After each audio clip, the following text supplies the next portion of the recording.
De la Cruz, Nicolás de la Cruz no Flamengo, né? E chegamos, né, ao final de uma novela que foi uma das mais complicadas, mais difíceis, mais imprevistas que tivemos aí na história de um clube brasileiro indo ao mercado de passes para buscar um jogador de altíssimo nível, como é o Nicolás de la Cruz.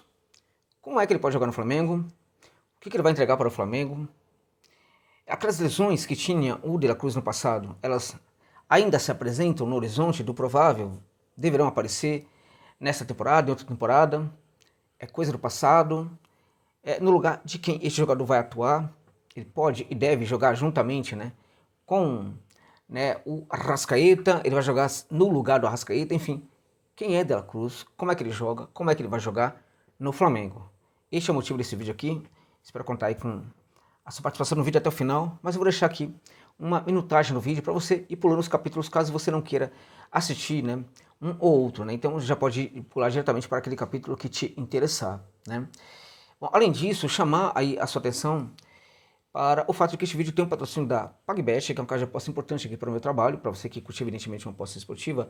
A PagBet, ela é um caso de aposta que chegou recentemente aqui ao mercado para democratizar o acesso às apostas, né, em virtude de que você pode depositar R$ 1 e com R$ 1 você já começa a jogar na PagBet, né? Além de tudo, você está diante de uma casa de aposta que tem um respeito muito profundo para você como consumidor, né?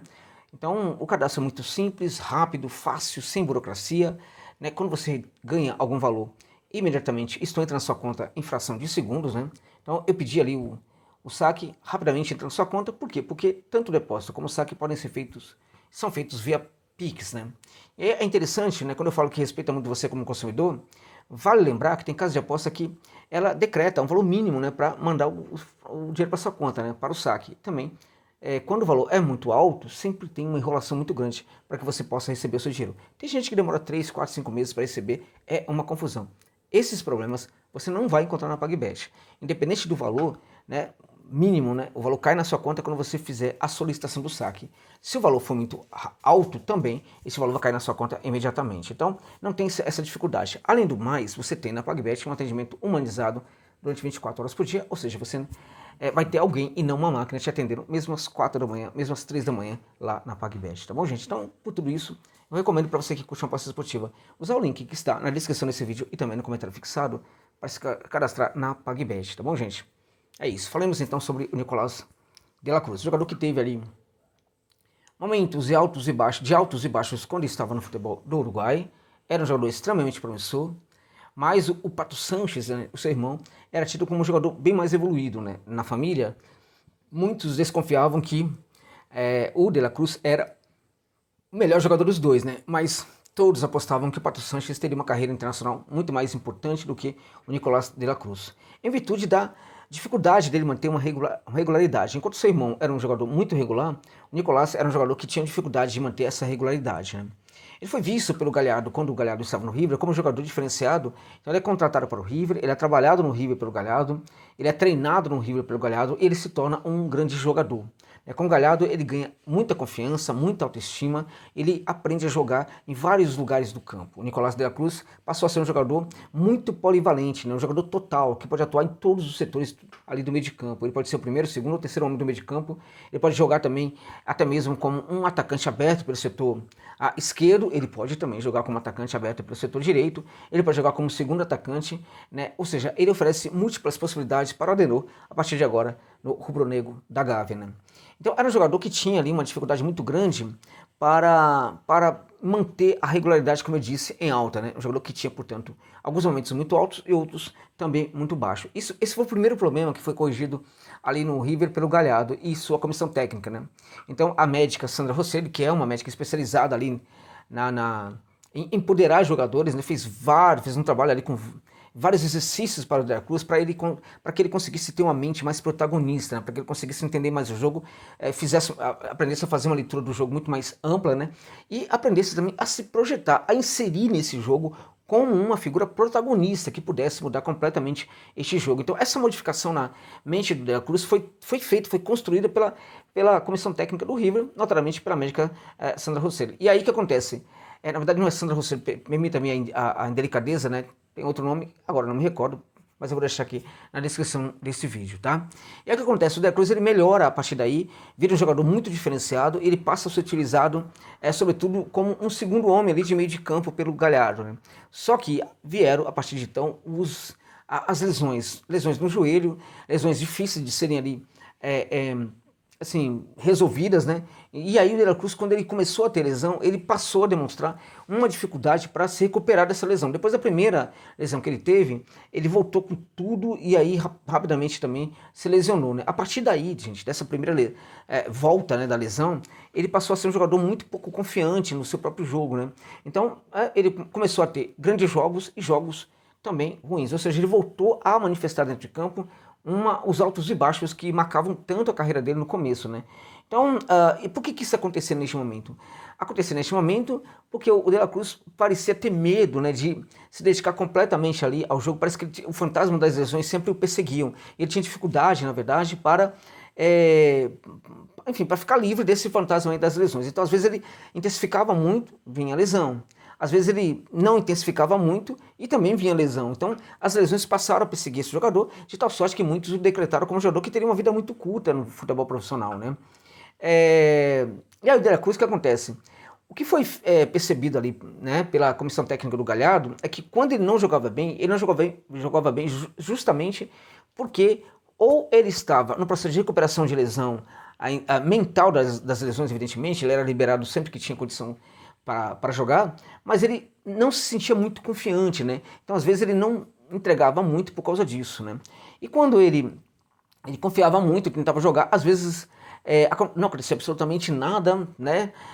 Dava tudo certo, ele terminava o jogo muito bem, no outro jogo ele fazia a mesma coisa, aí vinha ali uma lesão, né? Então, na verdade, depois de um bom tempo, o River conseguiu resolver completamente esse problema do De La Cruz, né? Que coincide com a saída, inclusive, do Galhardo, né? Não que foi a saída do Galhardo, mas já era um processo, houve um estudo sobre a condição física do De La Cruz, né? Por que ele sofreu lesões, e a partir daí conseguiram encontrar uma forma, né, de intervir no problema para resolvê-lo completamente. E ele passou a ser livre das lesões. A partir daí, nessa temporada de 2023, ele tem uma temporada soberba, uma das melhores da carreira dele, se não a melhor, né? Com uma maturidade muito grande e também com uma condição, né, muito protagonista, muito mais do que no passado, né? Então o De La Cruz é aquele jogador que passa a demonstrar dentro de campo uma coragem absurda, né, para interferir em todos os processos. Ele passa a ser um jogador de fato total, que participa do processo até mesmo de construção de jogo, é um cara que recebe essa bola ali da zaga se precisar, mas é um cara também que, se depender dele, se for o caso, ele vai buscar essa bola lá no primeiro terço do campo para saber trabalhá-la pouco a pouco, desde o primeiro terço ali, né? É um jogador que, quando recebe essa bola no meio de campo, a aceleração é muito grande, né? Ele passou a ser um jogador muito circular, que está em todos os lugares do campo, né, contribuindo para o processo de construção. Então, quando você prevê, né, quando você concebe o processo de construção da jogada, você pode ter certeza que o De La Cruz sempre vai estar na base desse processo de construção. Então, isso faz com que ele sempre esteja participando, né, circulando em todos os lugares do campo para fazer parte aí de forma protagonista, de forma relevante, né, vital aí da construção, qualificando-a em todos os setores do campo, né. Então, o De La Cruz, portanto, é um jogador de muita mobilidade, está em todo lugar. E a partir daí ficou difícil da gente decretar qual é o posicionamento do De La Cruz, né? Porque na verdade ele está em todo lugar do campo. E o que mais impressiona neste momento é a condição física desse jogador, né? Parece que ele termina o jogo sem nenhum cansaço físico, né? O desgaste do De La Cruz dentro de campo é absurdo. Se você for atrás dos números, você vai perceber que é um dos caras que mais corre dentro de campo, né? Durante uma partida. No entanto, ele termina muito bem os jogos, numa condição física realmente soberba. Isto tudo vem da confiança do De La Cruz no seu futebol, porque isto fora algo construído pela comissão técnica do River no passado, mas que ele não conseguira colocar em prática inteiramente em virtude do medo, né, e do receio que ele tinha em relação às suas lesões. Quando ele se livra oficialmente dessas lesões, ele passa a resgatar todos aqueles ensinamentos que ele teve, né, e ele passa a ser um jogador extremamente decisivo, terminando a temporada de 2023 como um dos melhores jogadores do meio de campo do futebol mundial, gente. A gente pode, não é nenhum exagero, se ele tivesse hoje com uma idade talvez um pouco melhor, está com 26 anos agora, né, tivesse com uns 24 anos, provavelmente 23 anos, 24 anos, o De La Cruz seria um jogador que algum clube gigante da Europa buscaria neste momento, né? Porque a partir de 26 anos já é uma idade um tanto quanto alta, né, para que um jogador consiga entregar, ser contratado pelo futebol europeu nos dias atuais, né? Mas se fosse um pouquinho mais novo, né, ou ele tivesse recuperado dessas lesões um pouquinho antes, há 2 anos atrás, ele não estaria mais hoje no futebol da América do Sul, se ele passasse a jogar a mesma coisa que ele está jogando neste momento. Impressiona demais, muito mesmo, questões do aceleração, né? A participação intensa, né? A vontade, a disposição de participar de todos os processos de construção do jogo da sua equipe, a partir de agora do jogo do Flamengo, né? A capacidade de tabelar com muita eficiência, né? O Takemeboy, né? Então ele pega essa bola, toca essa bola e ataca um espaço para receber essa bola. Isso nele é brilhante, né? E quando ele recebe essa bola num espaço ali muito bom, né, gente? Então o que acontece? Ele não somente pode dar sequência à jogada, como ele também já observa, né? E geralmente já tem uma leitura anterior do que fazer com a bola, né? Em geral, o De La Cruz é o cara que gosta de servir, né? Então nessa situação aí, ele sempre procura aquele que está melhor posicionado para fazer aquele passe lá entre linhas muito interessante. Então o De La Cruz é um jogador, quando ele ataca um espaço e ele é bem sucedido, isso não significa necessariamente que ele vai conduzir essa bola numa tentativa de fazer o gol, né? Ele pode até tentar finalizar, tem finalizado muito, tem pisado muito na área e com muita qualidade, mas é um cara que gosta de ser garçom, né? Um cara que gosta de arredondar essa bola e materializar esse arredondamento da bola aí num passe extremamente interessante no costado da zaga para um jogador inteligente. Portanto, o De La Cruz é um jogador que, por ser extremamente inteligente, tem uma leitura absurdamente rápida, gente. Isso é impressionante. A leitura dele é muito rápida sobre como está vendo a movimentação ali do jogo, né? Como é que os jogadores estão se posicionando, estão se movimentando em campo, como é que ele pode, por exemplo, atacar um espaço, como é que ele pode enfiar uma bola ali e tal. A leitura dele é muito grande. E uma leitura muito importante também do De La Cruz, e aí, gente, isso aí é primoroso, poucos jogadores possuem, é o entendimento muito breve, muito rápido, da correlação de forças entre um jogador da sua equipe e o seu marcador. Então, ele percebe se aquele jogador que está bem posicionado, né?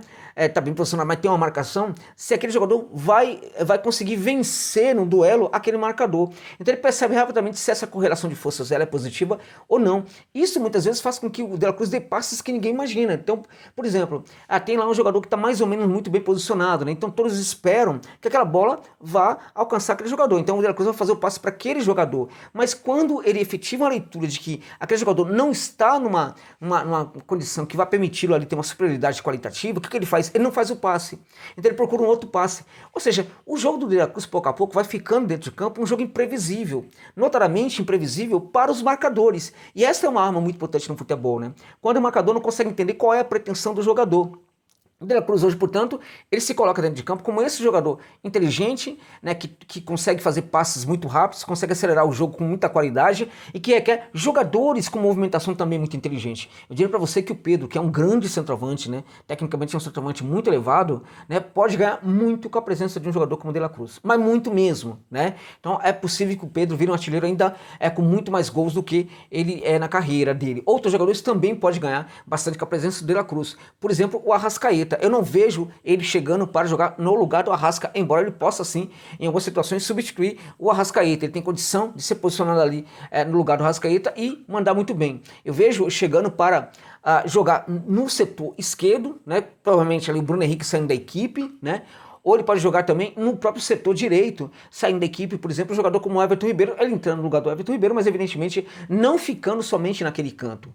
Né? Então ele entrar no lugar de um Everton Ribeiro não significa que ele vai ficar posicionado ali naquele setor direito. Longe disso. Ele vai circular por todos os espaços ali do meio de campo e também do campo, né? Para qualificar bastante o jogo da sua equipe no processo ali de construção da jogada. Né? Então é um jogador, portanto, diferenciado que chega para o Flamengo para ser titular, né? Do Flamengo, titularaço do Flamengo, está no melhor momento da carreira dele, está no momento de maior autoestima da sua carreira.